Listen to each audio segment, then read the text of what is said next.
दोस्तों वीडियो बहुत छोटी सी है, कृपया पूरा देखें। चैनल को सब्सक्राइब और लाइक कर दें। कमेंट बॉक्स में अपनी राय जरूर बताएं। तो चलिए कहानी शुरू करते हैं।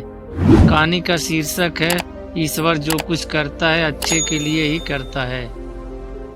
बीरबल एक ईमानदार तथा धर्मप्रिय व्यक्ति था। वह प्रतिदिन ईश्वर की आराधना बिना नागा किया करता था।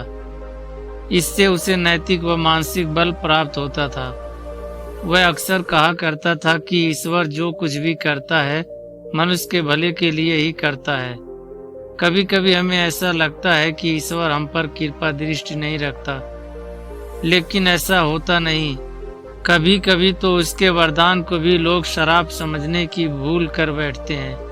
वह हमको थोड़ी पीड़ा इसलिए देता है ताकि बड़ी पीड़ा से बच सकें। एक दरबारी को बीरबल की ऐसी बातें पसंद न आती थी। एक दिन वही दरबारी दरबार में बीरबल को संबोधित करता हुआ बोला, देखो ईश्वर ने मेरे साथ क्या किया। कल शाम को जब मैं जानवरों के लिए चारा काट रहा था तो अचानक मेरी छोटी उंगली कट गई। क्या अब भी तुम यही कहोगे कि ईश्वर ने मेरे लिए यह अच्छा किया है? कुछ देर चुप रहने के बाद बीरबल बोला, मेरा अब भी यही विश्वास है, क्योंकि ईश्वर जो कुछ भी करता है मनुष्य के भले के लिए ही करता है।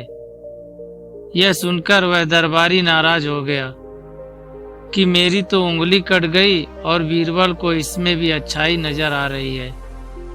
मेरी पीड़ा तो जैसे कुछ भी नहीं। कुछ अन्य दरबारियों ने भी उसके सुर में सुर मिलाया। तभी बीच में हस्तक्षेप करते हुए बादशाह अकबर बोले, बीरबल, हम भी अल्लाह पर भरोसा रखते हैं, लेकिन यहाँ तुम्हारी बात से सहमत नहीं। इस दरबारी के मामले में ऐसी कोई बात नहीं दिखाई देती जिसके लिए उसकी तारीफ की जाए। बीरबल मुस्कुराता हुआ बोला, ठीक है, जहाँ पनाह है समय ही बताएगा। 3 महीने बीत चुके थे।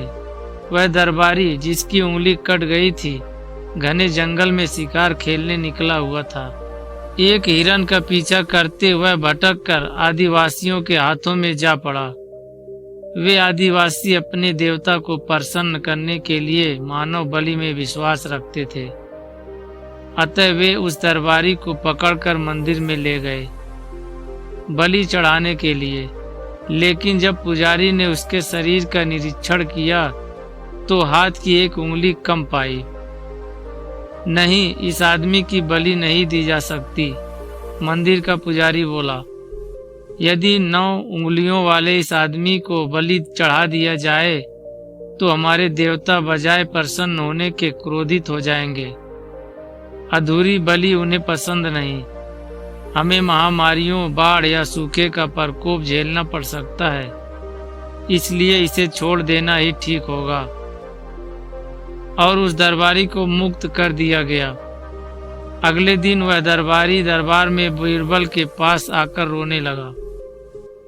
तभी बादशाह भी दरबार में आ पहुंचे और उस दरबारी को बीरबल के सामने रोता देखकर हैरान रह गए।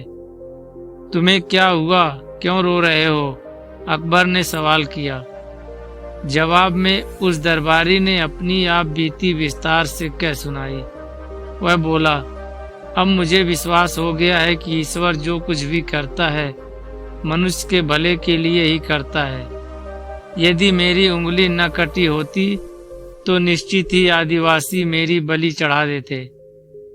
इसीलिए मैं रो रहा हूँ, लेकिन ये आंसू खुशी के हैं। मैं खुश हूँ क्योंकि मैं जिंदा हूँ। बीरबल के ईश्वर पर विश्वास को संदेह की दृष्टि से देखना मेरी भूल थी। अकबर ने मंद मंद मुस्कुराते हुए दरबारियों की ओर देखा जो सिर झुकाए चुपचाप खड़े थे। अकबर को गर्व महसूस हो रहा था कि बीरबल जैसा बुद्धिमान उसके दरबारियों में से एक है। दोस्तों, इस कहानी से हमें यह सीख मिलता है कि ईश्वर जो हमारे लिए कुछ भी करता है वह भले के लिए ही करता है। हमें कभी सुख तो कभी दुख है, इस बात से उदास नहीं होना चाहिए।